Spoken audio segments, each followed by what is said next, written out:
Muchísimas gracias. Y gracias a nuestros panelistas por acompañarnos en este segmento. Vamos entonces a dar paso a la sesión Perspectivas y Política Económica 2023 con Gonzalo Hernández Jiménez, viceministro técnico del Ministerio de Hacienda y Crédito Público. Adelante, señor viceministro, el escenario es suyo.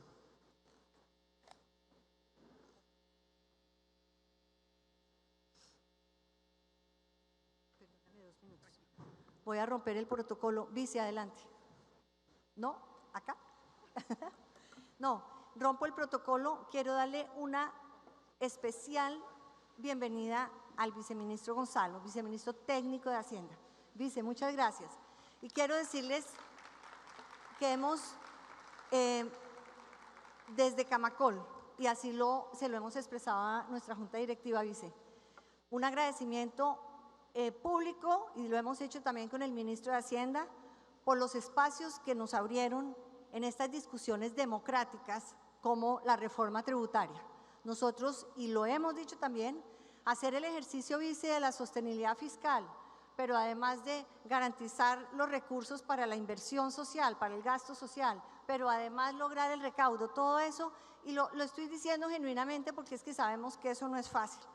A nosotros particularmente, el viceministro técnico nos hizo un examen, la cosa más bárbara. Menos mal yo andaba con nuestro vicepresidente técnico, Edwin Chiribí, porque y eso está bien, nos pidió mucha información que permitiera las evidencias para volver a incorporar las exenciones que permiten construir la vivienda de interés social. Y en ese ejercicio técnico entre grandes economistas logramos que en la ponencia que ya pasó primer debate quedaran las exenciones para construir la vivienda social de los colombianos. Mil gracias, vice, por eso y por esos espacios. Muchas gracias, vice, por venir. Adelante.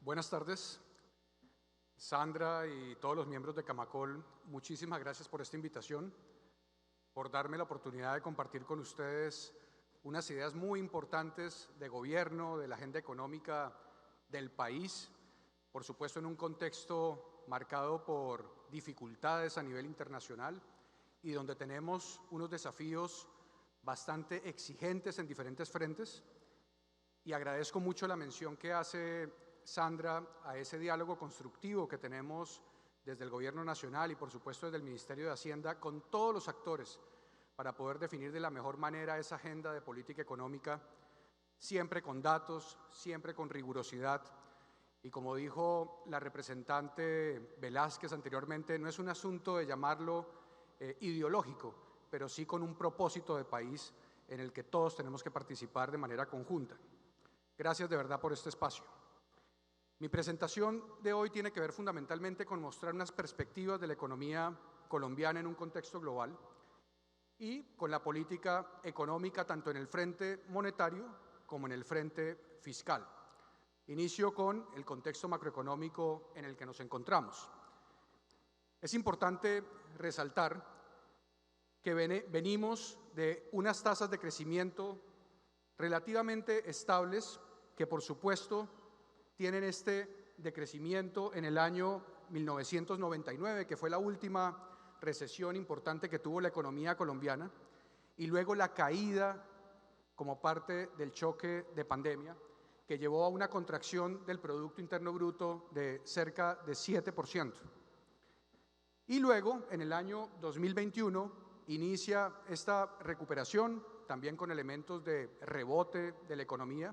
Por supuesto, muchas actividades que quedaron paralizadas en medio del confinamiento tienen la posibilidad de regresar a su tendencia normal, y sumado, por supuesto, a diferentes elementos de política económica, tanto en el orden fiscal como en el orden monetario. Ese rebote de la economía, ese crecimiento de la economía estuvo definido también por una política fiscal bastante activa, en donde el gasto se incrementó por encima de los ingresos tributarios. Esto hace parte, por supuesto, de las recomendaciones de política contracíclica que debe uno implementar en momentos de desaceleración, de recesión, y que impone unos retos actuales también para poder llevar a un ajuste fiscal que por ahora se encuentra en un estado incompleto. El ajuste fiscal que recibe el gobierno nacional es un ajuste incompleto y es parte de los elementos que deben ser enfrentados en la agenda económica. Pero no fue solo la política fiscal.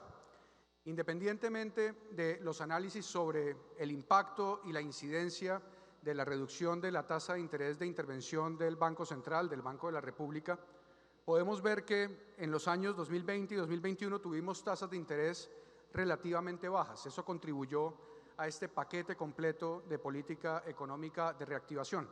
Más adelante, por supuesto, me voy a referir a la tendencia creciente que tenemos a partir del 2021, otra vez como parte de esa normalización de la política monetaria pasado los momentos más críticos de la pandemia. En general, tenemos entonces una economía que se ha comportado relativamente bien. Ya nos encontramos en niveles de producción por encima de los niveles prepandemia. No es para celebrarlo por completo, dado que si hubiéramos tenido tasas de crecimiento relativamente altas en el año 2020 estaríamos en una mejor situación, pero por supuesto es de celebrar que estemos en unos buenos niveles de actividad económica frente a ese reto tan grande que tuvimos en medio de los confinamientos y en medio de la desaceleración global también como consecuencia de la pandemia. La gráfica del lado derecho nos muestra que incluso en comparaciones con los niveles del 2019 tenemos unas tasas de crecimiento bastante aceptables. Ahora, de la mano de esa dinámica de desaceleración económica en el año 2020 y rebote en el año 2021 y podemos decir incluso 2022, en el que la dinámica productiva ha sido positiva, tenemos también preocupaciones en términos de la inflación. La inflación total, el último indicador que tenemos, que es el de septiembre del año 2022, llegó al 11.4%, un indicador que ha generado preocupación, por supuesto, tanto en el gobierno como en los diferentes actores económicos. Y lamentablemente, cuando hacemos esa descomposición entre alimentos y sin alimentos ni regulados, nos damos cuenta que la inflación de alimentos alcanza el 26.62%. Esto es particularmente preocupante en materia distributiva porque sabemos que las canastas de consumo de los más pobres y vulnerables están más concentradas en alimentos que las canastas de consumo de aquellos que tenemos ingresos relativamente más altos en esta sociedad. Por supuesto, a este tema de la inflación de alimentos también se une la inflación de los precios de energía eléctrica en algunas zonas del país. Ha habido un incremento generalizado, pero con unos problemas particulares en la región Caribe, como seguramente ustedes han hecho seguimiento en las diferentes noticias. Esto, por supuesto, se convierte también en un elemento de reto de la política económica. Y todo esto está ocurriendo en el ámbito nacional en medio de un contexto internacional que podemos calificar como contexto adverso. Las perspectivas de crecimiento económico mundial se han debilitado. La recuperación del comercio internacional, que tuvo un buen impulso en el año 2021-2022, ha perdido ese impulso. El auge internacional en los precios de los productos básicos ha sido acentuado por la guerra de Rusia y Ucrania.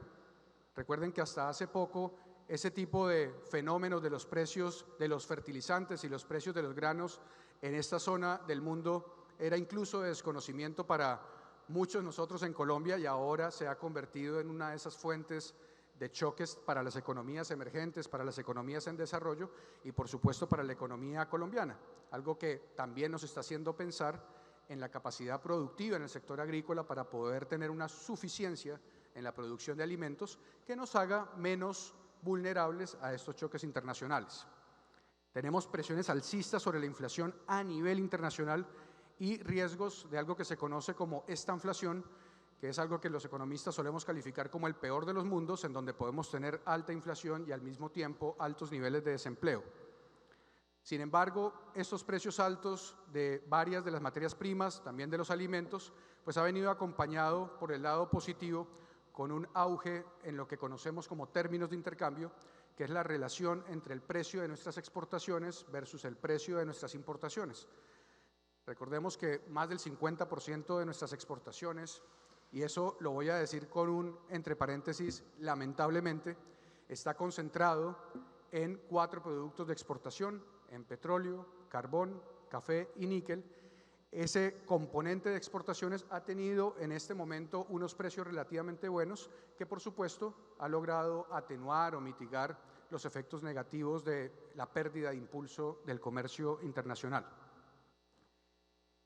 Y del lado del comercio, tenemos preocupaciones en materia del financiamiento privado hacia las economías emergentes. Aquí voy a detenerme un poco para explicar la conexión entre ese contexto internacional adverso y lo que estamos viendo en relación con los mercados de capitales. Tenemos un fenómeno de inflación global. Dividamos el mundo solo por propósitos pedagógicos en economías avanzadas y en economías emergentes o de desarrollo. Las economías avanzadas, que también tuvieron una política monetaria activa, expansiva, para poder enfrentar los periodos más intensos de la crisis. Dicho sea de paso, esas políticas monetarias expansivas terminaron contagiando positivamente al resto del mundo, brindando capitales para el resto del mundo para que el financiamiento de las economías en desarrollo fuera menos costoso. Pues ahora estas economías avanzadas empiezan a incrementar sus tasas de interés para poder enfrentar sus fenómenos inflacionarios. Recordemos también que muchas de estas economías avanzadas, por mencionar 2 ejemplos, tanto Estados Unidos como Inglaterra, tienen fenómenos de inflación, pero tienen bajísimas tasas de desempleo.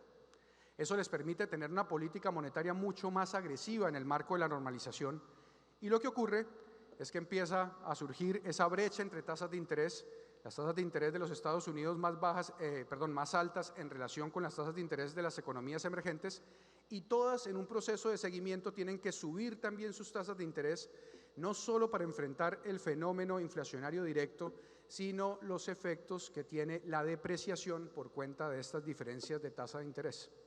Entonces, esto, incluso en las reuniones del Banco Mundial y del Fondo Monetario Internacional a las que asistimos con el ministro Campo la semana pasada en Washington, uno de los temas principales era el de por qué no podemos tener una política monetaria de orden coordinado que limite los efectos de estos cambios bruscos en política monetaria y en política fiscal, que claramente tiene un efecto mucho más severo sobre las economías en desarrollo. Por supuesto, en ausencia de esos mecanismos de coordinación, nuestro Banco Central, el Banco de la República, su junta directiva, ha tomado decisiones de incrementar las tasas de interés para poder atender parte de los efectos de esa inflación. Sin embargo, reconocemos que mucho de esa inflación tiene que ver con componentes de oferta y no necesariamente de demanda. Todo este panorama, que es de orden global, pues lleva a que el crecimiento mundial se va a desacelerar. Ya hay noticias acerca de amenazas de recesión identificadas en el último trimestre para los Estados Unidos, y asimismo tenemos perspectivas recientes que indican que el crecimiento de 2023 va a ser inferior al que se anticipaba hace algunos meses. Aquí vemos que todas las barras azul oscuro tienden a estar por debajo de las barras azul claro, y además los grupos de barra para 2023 también están por debajo de los grupos de barras para 2022. Es decir, en efecto tenemos un panorama adverso a nivel internacional. Vale la pena destacar que en las revisiones que hicieron el Fondo Monetario Internacional y el Banco Mundial en el marco de las reuniones de la semana pasada para las proyecciones de Colombia, incrementaron un poco sus proyecciones frente a un escenario que veíamos negativo, y ahora se está hablando de un posible crecimiento económico de Colombia en el 2023 cercano al 2%. Por supuesto, bajo en comparación al crecimiento de cerca de 8% con el que esperamos terminar en el año 2022. Nuevamente tenemos un auge de precios básicos que ha resultado en mayores presiones inflacionarias, una inflación de los Estados Unidos que ha llevado a esa política de normalización por parte de la Reserva Federal, y algo que ya había mencionado, la dificultad de acceso a los mercados internacionales de crédito, que se ve reflejado en que esos mercados ahora son más costosos para las economías emergentes y las economías en desarrollo como Colombia. Esto se ve en las primas de riesgo, que es la diferencia entre las tasas de interés que tenemos que pagar por los bonos soberanos colombianos en comparación a las primas, perdón, a la tasa de interés que pagan las letras de tesoro de los Estados Unidos. También esto se evidencia en estos instrumentos de CDS que capturan los riesgos soberanos en comparación a las letras de tesoro de los Estados Unidos. Entonces es más costoso el acceso. Ahora me preguntaba Juan Felipe Montes qué tiene que ver con, por ejemplo, la decisión que tomó el Ministerio de Hacienda hace poco de frenar sus emisiones de TES en el resto del año. Seguramente ustedes vieron que el comunicado decía, ya tenemos 90% del plan de TES que queríamos poner en los mercados financieros, vamos a detenernos ahí porque claramente el pago que tiene que hacer el gobierno colombiano en términos de tasas de interés por estas nuevas emisiones es cada vez más alto dado este contexto internacional. Sin embargo, en lo positivo, tenemos una economía colombiana que ha mostrado fortaleza en términos de entradas de capitales en el contexto de condiciones externas más duras. Eso se evidencia con los niveles de compras de TES por parte de extranjeros en el año. También los flujos de inversión extranjera directa, que aquí aparecen divididos en azul oscuro para petróleo y minería, que obviamente es un componente muy importante, dado también el rol que tiene este sector en la canasta exportadora colombiana. Pero tenemos otros sectores que podríamos denominar no minero-energéticos, en donde está también el sistema financiero, que ha recibido unos flujos positivos de inversión extranjera directa en los últimos años, manteniéndose en el año 2022, al igual que la inversión extranjera en portafolios de más corto plazo. En general, esto lleva a que las proyecciones para Colombia estén a la baja en el caso de 2023 y en efecto este va a ser parte del contexto difícil que tenemos que enfrentar en el manejo de los retos de política económica de los cuales voy a hablar ahora. Pues el primero de ellos tiene que ver con la normalización monetaria que ya había anticipado, los incrementos desde el año 2021 de la tasa de política monetaria, la tasa de intervención, la tasa a la cual el Banco Central inyecta recursos en el resto de la economía, anotando que si uno deflacta esta tasa, es decir, le quita el componente inflacionario, las tasas de interés en términos reales aún se encuentran en niveles negativos. Esto, por supuesto, le ha dado cierto margen al Banco de la República para continuar su incremento de tasas de interés, pero estamos muy pendientes de los posibles efectos de contracción que, por supuesto, también pueden generar estos incrementos en un panorama que ya describí como difícil. Pero esta es parte de las discusiones de política económica en donde el ministro de Hacienda preside la Junta Directiva del Banco de la República, pero es solo uno de 7 votos en las decisiones de cambios en la tasa de interés de intervención. Todo esto es consistente, además, con, sí, tuvimos una recuperación en las tasas de desempleo, pero seguimos con tasas de desempleo relativamente altas, con efectos particulares más fuertes en el caso de dos grupos que podemos enmarcarlos en grupos estratégicos, pensando en el capital humano de este país, el grupo de las mujeres y el grupo de los jóvenes. A estos indicadores sociales preocupantes, digo preocupantes a pesar de esa dinámica positiva reciente como parte de la recuperación de la pandemia, pero miren que seguimos en unos niveles estructuralmente altos. Lamentablemente los problemas del desempleo y del mercado laboral no son asuntos de la pandemia los intensificó, pero en el pasado teníamos tasas de interés por encima del 10%, acompañados de altísimos niveles de informalidad, que en el caso urbano pueden llegar a 60% y en las zonas rurales a más del 85%. Esos indicadores se suman a cifras también preocupantes de pobreza que en la pandemia llegaron a cerca del 40% y están aún en niveles altos. Y lamentablemente a un indicador que refleja parte de muchas de nuestras preocupaciones sociales que tiene que ver con la desigualdad del ingreso. Lamentablemente siempre con estos indicadores terminamos presentados a nivel mundial como uno de los países más desiguales. Y aquí quiero enfatizar que la preocupación de la desigualdad económica no es estrictamente económica, es un asunto político también. Una desigualdad económica alta es un mal síntoma de la capacidad que tienen todos los ciudadanos de tomar mayoritariamente sus decisiones de manera equilibrada y por supuesto eso se convierte en unos retos importantes para la legitimidad de la democracia. Todos esos retos sociales vienen acompañados además de otro fenómeno económico, estructural que dificulta el manejo de la política económica, pero que tenemos que enfrentar de manera seria, pragmática, rigurosa y eficiente. Primero, que el país no puede seguir dependiendo de las exportaciones de petróleo, exige diversificación, obviamente con una activación de políticas de diferente orden para poder impulsar más las exportaciones no tradicionales de bienes y de servicios. Aunque todos los rubros en este momento de las exportaciones tradicionales, especialmente de manufacturas, se están recuperando, va a ser difícil que esa dinámica se mantenga, pero hay que intentar a través de diferentes políticas que así sea. La competitividad de la tasa de cambio hasta cierto punto ha contribuido, pero claramente lo que no contribuye es la volatilidad de esa tasa de cambio, y es prioritario revertir un lamentable proceso de desindustrialización que ha vivido la economía colombiana desde hace muchos años. Volviendo a la frase de la representante Velázquez, ahí sí con algo de ideología, y sin un claro propósito de dinamizar la actividad económica, poniendo a participar de manera complementaria pues tanto al Estado como al sector privado y también a las comunidades. De esto ya hablé, del componente positivo de los precios de las materias primas, pero esta preocupación por la desindustrialización y por la incapacidad que tenemos de tener unas exportaciones diversificadas se materializa en el alto déficit en cuenta corriente, un déficit alto en cuenta corriente, más alto que el de muchas de las economías latinoamericanas, cuando en este momento estamos pensando en todos esos efectos globales sobre tasas de interés y devaluación cambiaria, y a veces nos preguntamos por los efectos idiosincráticos o propios de Colombia en relación con otros países. Vale la pena tener en cuenta que, a diferencia de muchos países, tenemos un déficit en cuenta corriente que ha estado alto por muchos años.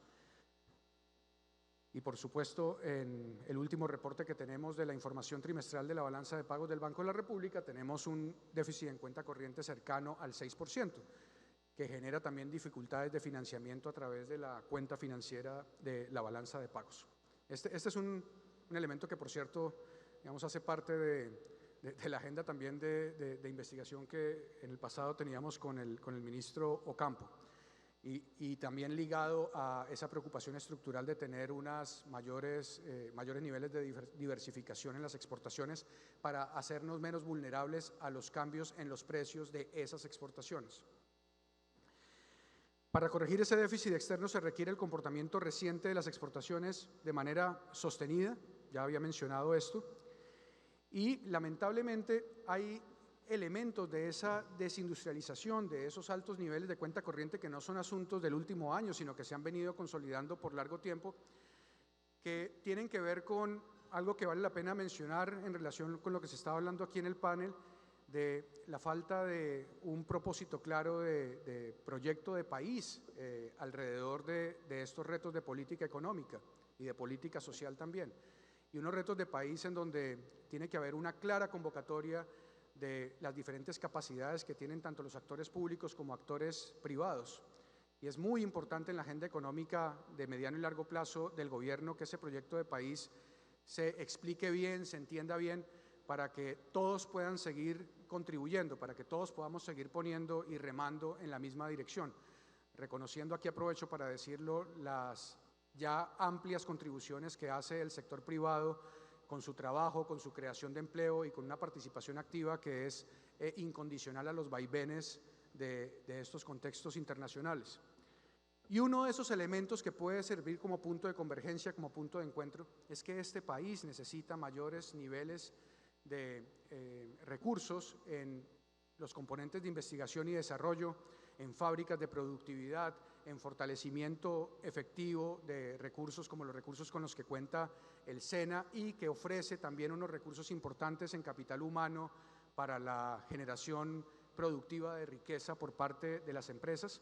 Lamentablemente, esa participación decreciente de la industria manufacturera en el Producto Interno Bruto y en general de la industria, para incluir también el tema de construcción al cual me referiré más adelante, está acompañado con unos bajísimos niveles de gasto en investigación y desarrollo, apenas llegan al 0.3% del Producto Interno Bruto, cuando tenemos vecinos cercanos como Brasil, en donde esa inversión en investigación y desarrollo alcanza el 1,2%, es decir, 4 veces los niveles de investigación y desarrollo.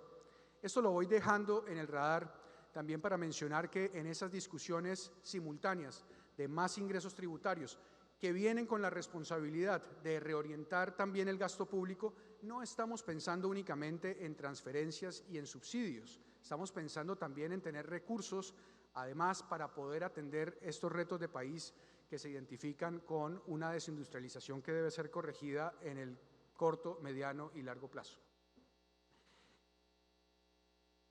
¿Y en qué contexto hacemos esto? Bueno, en un contexto en el que viene la normalización del gasto público, tenemos un déficit heredado alto, no importa, no es un asunto no importa en el sentido de que no es un asunto de espejo retrovisor, sino que tiene que ser manejado por la agenda económica del gobierno y que tiene que ser entendida por todos los ciudadanos, pero tenemos un déficit fiscal que en el 2022 va a estar cercano al 6% del Producto Interno Bruto, y en estas cuentas no se está contabilizando el saldo completo de otro tema que también ha tenido una mayor cobertura mediática recientemente, que es el Fondo de Estabilización de Precios de los Combustibles, que de alguna forma uno puede cuestionar si es la mejor manera de redistribuir el gasto a unos componentes que normalmente tienen efectos regresivos, en el sentido de que terminan beneficiando particularmente a las personas de más altos ingresos y riqueza, con excepción del diésel, y más adelante puedo referirme a cómo estamos intentando también atender este tema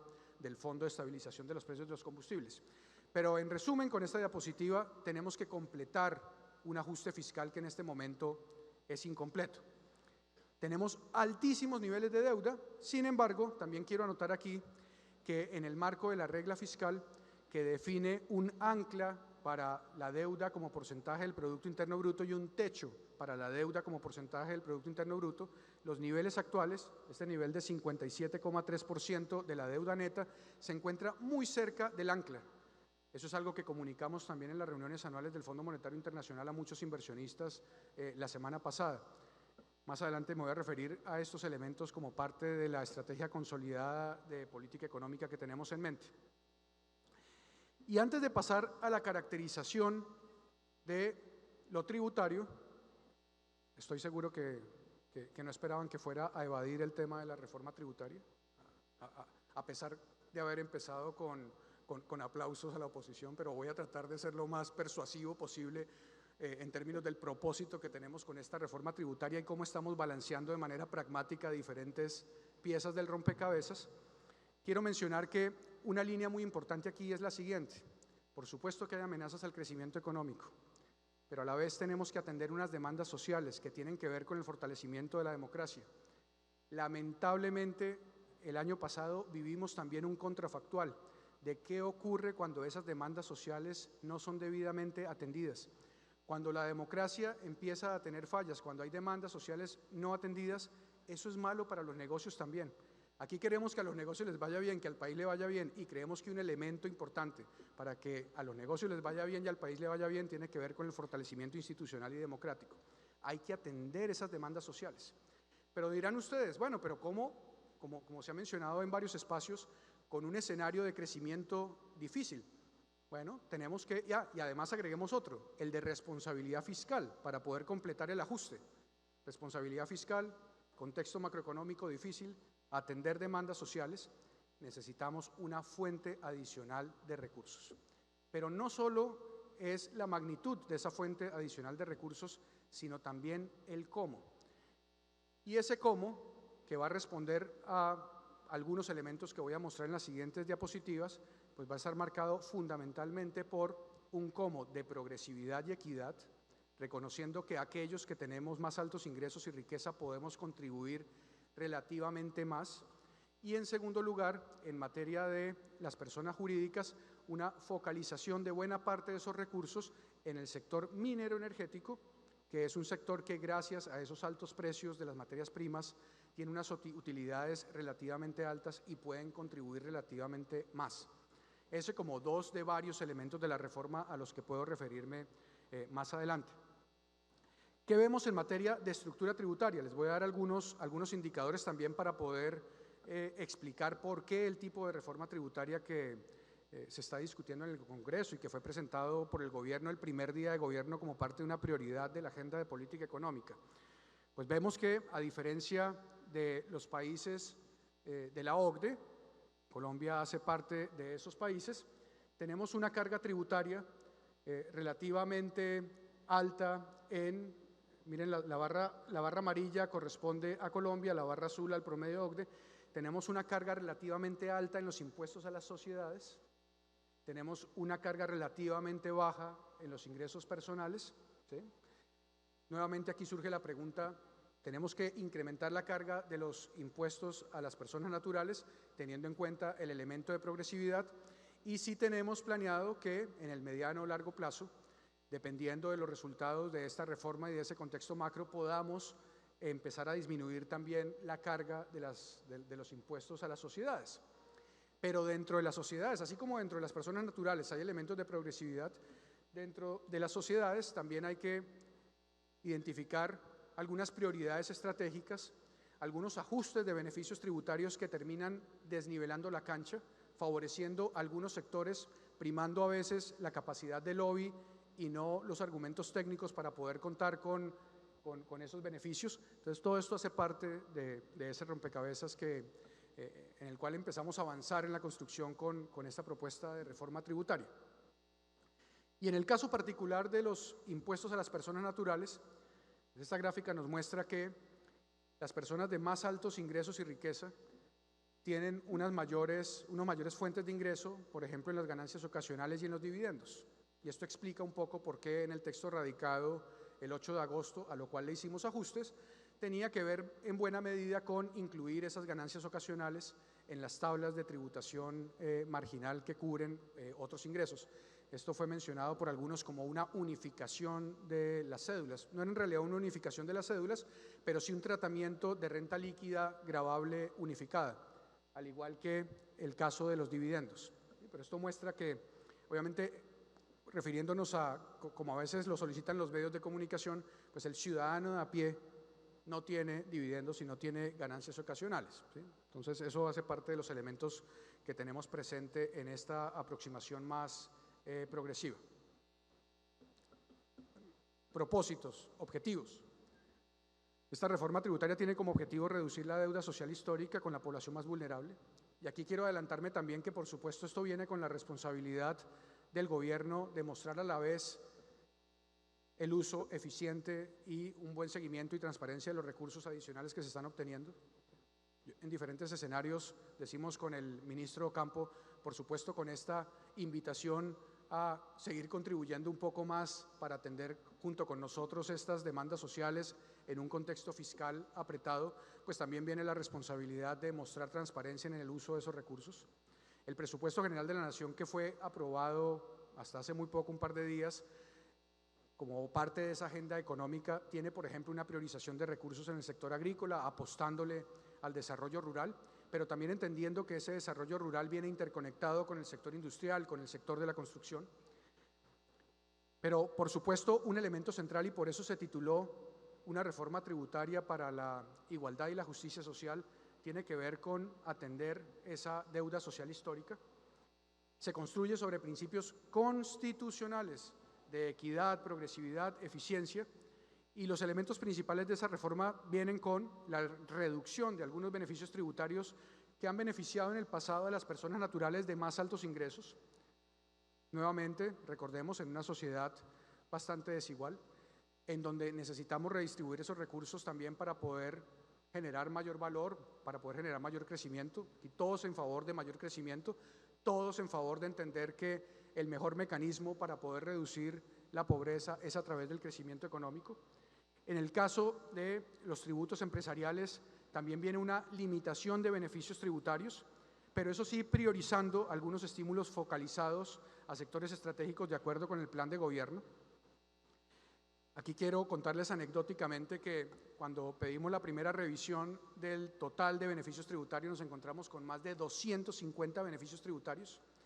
Algunos se preguntan por la medición del impacto de esos beneficios tributarios, pero se preguntan menos por las justificaciones técnicas que llevaron a tener esos beneficios tributarios. Miren, yo aquí quiero aprovechar para decirles que, y esto es algo que ha planteado el ministro Campo en muchos escenarios, no hay nada menos placentero para un Ministerio de Hacienda que tratar de pasar una reforma tributaria. Consideramos que es necesario.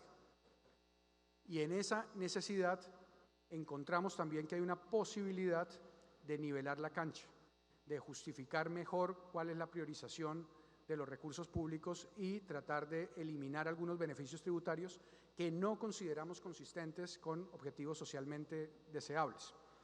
Voy a hablar más de eso luego, pero aclaro, de esos 250 beneficios tributarios, que algunos los clasificamos en beneficios tributarios que se mantienen, otros que se limitan y otros que desaparecen, de los que estamos limitando y desapareciendo, apenas estamos tocando un poco más del 10% de esos beneficios tributarios. Es decir, no es que haya una eliminación de los beneficios tributarios.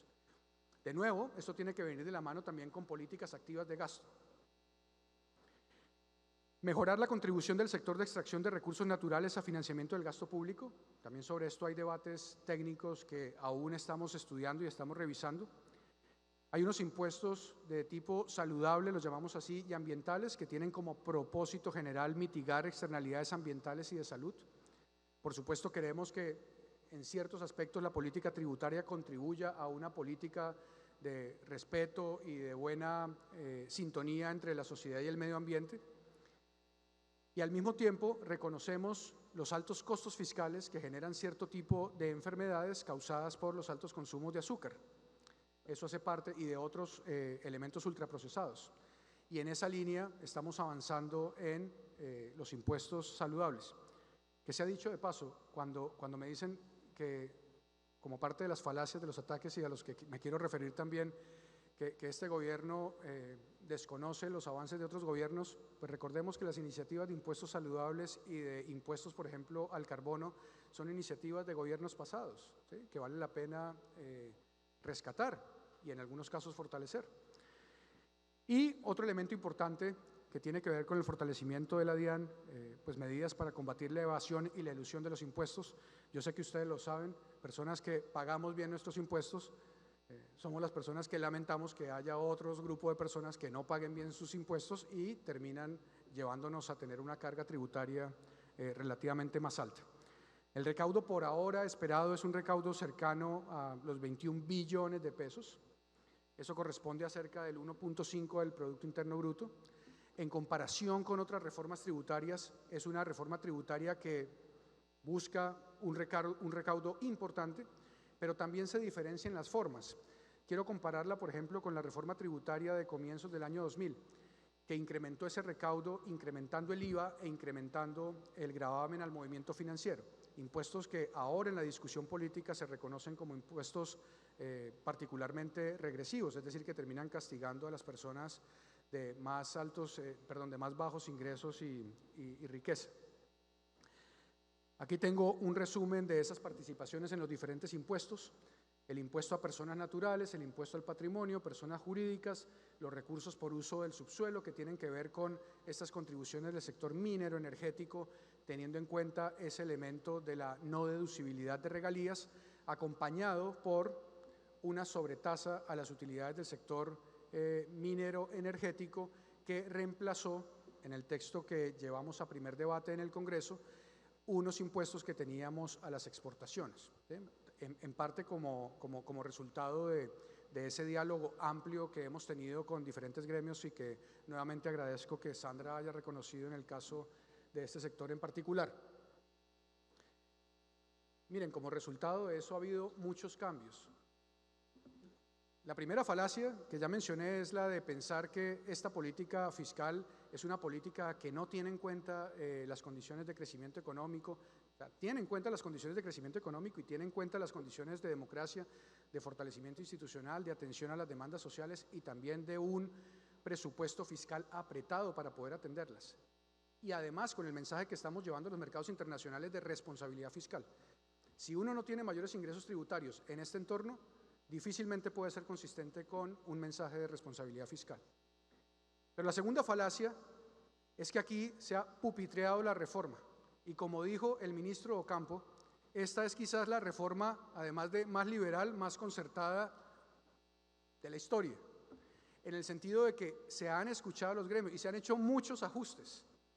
Y yo me atrevo aquí a decir en la confianza de este grupo pequeño, que eso tiene que ver mucho también con el talante democrático y de diálogo del ministro Campo. Dentro de los ajustes que se han hecho del texto presentado el 8 de agosto al texto que fue aprobado en primer debate y que continúa en discusión para el segundo y tercer debate, que probablemente se haga simultáneamente. Se ajustaron las ganancias ocasionales que habían sido incluidas en los impuestos marginales de las personas naturales, que van del 0 a 39%, y pasamos a una tarifa plana de 15%. En el caso del impuesto a los dividendos también se hizo un descuento para que esa tarifa marginal, que podía llegar antes al 39%, ahora sea de 20%. Es decir, revisando también los comentarios que muchos sectores hicieron sobre la eventual muy alta carga tributaria que tendrían que enfrentar con la combinación de impuestos. En el caso del impuesto al patrimonio, se creó una nueva tarifa marginal para poder ganar en progresividad. Y esa ganancia en progresividad y de mayor recaudo en ese último umbral, estamos hablando de patrimonios superiores a 10.000 millones de pesos, pues permitió que se pudieran reducir otro tipo de cargas, como en el caso de los dividendos y de las ganancias ocasionales. Se ajustó la no deducibilidad de regalías y el impuesto al carbono, y puedo aprovechar este espacio también para adelantarles cosas que en este momento estamos revisando y que el ministro Campo ya anunció. Y quiero decir que todo esto es resultado de los diálogos constructivos que tuvimos con diferentes sectores. Y no es solo un diálogo constructivo por el lado del gobierno, sino que también agradecemos el lado constructivo por parte de los sectores, de decirnos, mire, aquí está la proposición, mire, aquí podría esto manejarse de la siguiente forma, mire, esto podría afectar la estrategia de mediano plazo en el sector de vivienda de interés social, con estos datos. Este día no traje los datos, pero se los envío mañana o pasado mañana. Esos puentes de diálogo, que también son consistentes con este proyecto de país, se han visto reflejados en estos ajustes. Les adelanto, ajustes que esperamos que se vean reflejados en el texto discutido en la segunda parte de los debates, en segundo y tercer debate. Por ejemplo, en el tema de zonas francas, hablando con muchos actores. Incluso lo mencionamos en un congreso en Analdex hace varias semanas. Modificamos el hecho de que no se permitiera que zonas francas uniempresariales tuvieran acceso a ese beneficio tributario.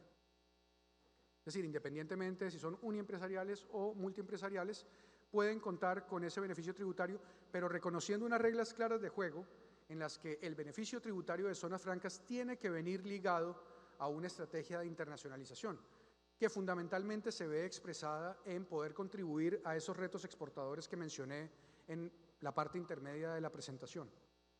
¿Cómo lo vamos a hacer ahora? Esperamos que podamos quitar ese parágrafo que le daba un punto final a las zonas francas, es decir, que aquellas que no cumplieran con el plan de internacionalización salían de las zonas francas, pero sí dejamos o estamos trabajando en una propuesta para que haya un impuesto ponderado dependiendo de las ventas al mercado doméstico y de las ventas al mercado internacional, pero además reconociendo que a veces la internacionalización no es una internacionalización directa, sino indirecta. Es decir, que hay sectores que terminan ofreciendo bienes y servicios que son útiles en la cadena logística de exportación. Para decirlo en español y concreto, por ejemplo, puertos, por ejemplo, proveedores, incluso pequeñas y medianas empresas que les venden a empresas que son exportadoras. Si estas empresas tienen o hacen parte de ese plan de internacionalización completo, podrán mantener ciertos de los beneficios de las zonas francas y se podrán mantener como zona franca. Esto es parte de las modificaciones que esperamos ver reflejadas en los textos más adelante. Puedo contarles también que se están revisando los beneficios tributarios de ciencia y tecnología, de cultura, para ver si se pueden calibrar. Por ejemplo, en el caso de ciencia y tecnología tenemos 2 beneficios concurrentes, además de un crédito fiscal. Estamos viendo si eso se puede alinear para que sea solo un beneficio tributario más el crédito fiscal, pero que termine atendiendo objetivos estratégicos de la agenda económica de este gobierno. Bueno, si tenemos más tiempo, podemos luego entrar en detalles. Pero miren, un mensaje que a mí me parece muy importante y que también ha llevado no somos ingenuos, sabemos que hay diferencias sobre diferentes elementos de la reforma, sabemos también que hay oposición a muchos elementos de la reforma, pero también el mensaje de progresividad que se ve materializado en la propuesta de reforma tributaria, pues ha llevado a que tenga un respaldo ciudadano importante. Ustedes recuerdan que buena parte de la presentación de la reforma tributaria inició diciendo, en el caso de impuestos a personas naturales, personas que devengan menos de 10 millones de pesos no pagarán un punto adicional, se trazó como una línea. Bueno, yo hoy quiero contarles además quiénes sí van a pagar.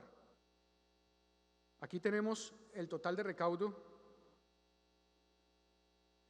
no se alcanza, 100%, ¿cierto? Y aquí aparecen los rangos de ingresos de los declarantes. Y miren que de este 100%, cerca de 69%, o sea, 2 de cada 3 pesos adicionales de recaudo de la reforma tributaria van a ser pagados por personas que tienen ingresos superiores a 20 millones de pesos mensuales.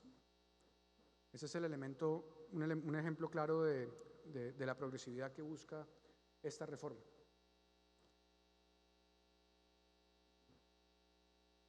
Este es un sector específico que ustedes conocen mejor que yo. Regresando otra vez a esta lógica de la dinámica económica, vemos que el sector construcción ha tenido unos buenos 2 últimos años después de la pandemia, pero también tenemos muy claro que ese sector aún se encuentra por debajo de los niveles de valor agregado que tenía prepandemia y reconocemos la importancia estratégica de este sector. Es decir, esto está en nuestro radar, en nuestro mapeo. De la mano de las buenas noticias del sector, pues vemos un buen comportamiento en el valor agregado de edificaciones e iniciaciones, en el valor agregado de edificaciones y ventas, en el valor agregado de edificaciones y despacho de concreto a las edificaciones. Pero nuevamente tenemos claro que esto debe seguirse impulsando en relación con los niveles prepandemia. Y por eso, y otras consideraciones que fueron presentadas en su momento por Camacol, quiero anotar los siguientes puntos de la reforma tributaria. Con la reforma tributaria, el sector de la construcción mantiene las rentas exentas más significativas en relación a la vivienda de interés social que inicialmente se planteó derogar dentro de ese espíritu de limitación de todos los beneficios tributarios, manteniendo, por ejemplo, esa exención relacionada con la primera venta de estas viviendas, también con la utilidad en la enajenación de predios destinados para la construcción de vivienda de interés social. Lo anterior permite mantener esos incentivos y la rentabilidad requerida para hacer viables los proyectos de vivienda de interés social y vivienda de interés prioritaria, por supuesto en conjunto también con los mecanismos de subsidio a la demanda, sobre los que les podría contar más adelante. También hemos hecho trabajos en Hacienda y con el Ministerio de Vivienda para reorganizar unos recursos que, por ejemplo, no se iban a utilizar este año y que pudieran ser parte de los recursos con los que va a contar el Ministerio de Medio Ambiente en el Presupuesto General de la Nación de 2023 y que podría eventualmente destinar a esos subsidios de vivienda, con el objetivo de mantener incentivos a la oferta y la demanda de BIS. En la reforma tributaria siempre se consideró mantener la renta exenta para los rendimientos derivados de los créditos destinados a su adquisición. Y por último, igualmente quiero mencionar que con la reforma no se elimina la devolución del IVA pagado en los materiales de construcción usados por la construcción del segmento. Y así como les mostré algunos indicadores en donde tenemos clara esa coyuntura positiva del sector junto al reto de retomar los niveles de actividad económica prepandemia, tenemos también muy presente el sector de la construcción como un sector estratégico. No se vayan a preocupar porque no aparezca necesariamente como clave. En esta clasificación sectorial, de acuerdo con este índice, uno puede clasificar puede clasificar en 4 grupos sectores de acuerdo con su encadenamiento hacia atrás y su encadenamiento hacia adelante. Entre los sectores claves, porque tienen altos niveles de encadenamiento hacia atrás, es decir, que jalan también demandas de otros sectores y a la vez permiten convertirse en plataformas, infraestructuras para poder facilitar la expansión de otros sectores, pues está en el sector plenamente industrial.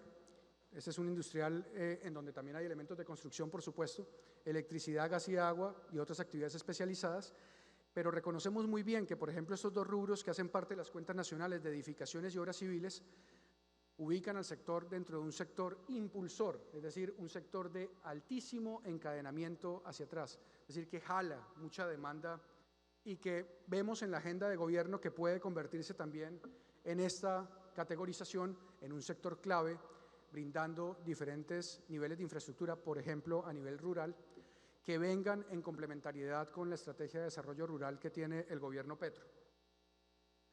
Reconocemos también, por ejemplo, en esa línea, que cada peso destinado a la producción de edificaciones tiene un impacto, estas son estimaciones, de más del doble sobre la economía colombiana en su conjunto. Aquí aparecen nuevos elementos para las siguientes discusiones con Hacienda, ¿sí?, que se concentran principalmente sobre el sector industrial. Y por todo eso, quiero dar las gracias por este espacio para no solo hablar de construcción, sino del panorama completo de la economía y del reconocimiento de este sector y de su participación en una agenda estratégica que tiene que ofrecerle un verdadero cambio al país. Muchas gracias.